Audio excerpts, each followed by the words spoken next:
What if the very chips powering our AI revolution came with a secret access point, a hidden way for someone else to step in and take control? It sounds like a sci-fi thriller, but it is a very real debate happening right now at the highest levels of tech and government. Nvidia, the company building the foundational silicon for much of today's artificial intelligence, just made its position crystal clear.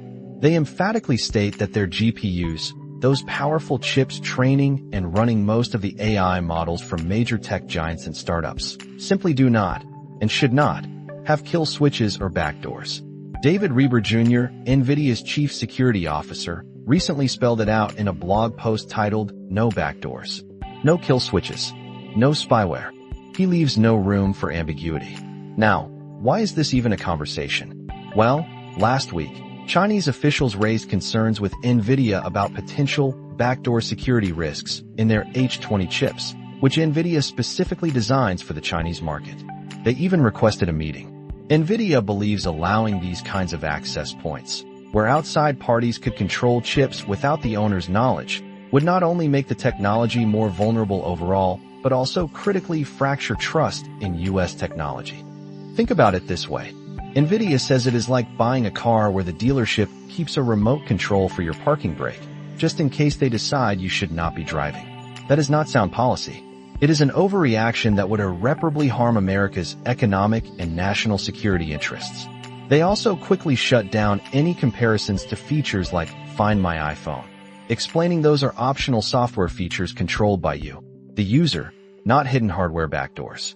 This argument echoes past battles, notably with Apple. Remember in 2016, when Apple publicly fought FBI pressure to create custom software to unlock a dead shooter's iPhone. CEO Tim Cook called the idea of software backdoors the software equivalent of cancer.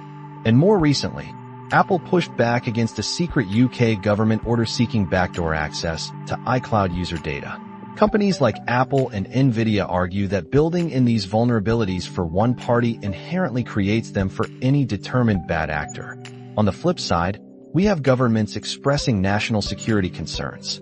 President Trump's AI plan, for example, explores leveraging location verification features on advanced AI compute to ensure chips do not end up in countries of concern. A bipartisan bill in Congress, the Chip Security Act, mirrors this.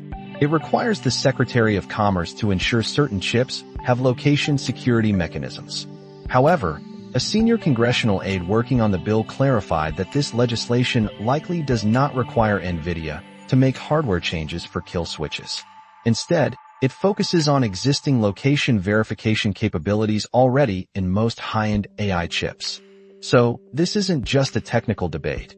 It is a fundamental clash over digital sovereignty and trust. Does a nation's security outweigh a company's and its customers' right to absolute control over their technology? And if we mandate a backdoor for one purpose, do we not open a Pandora's box for every other? We are navigating complex waters where the stakes are incredibly high for the future of AI and global technological competition. What do you think? Should governments be able to demand these kinds of access points into our most critical technologies, even for national security? Share your thoughts with us, and make sure to subscribe so you do not miss our next dive into the world of tech.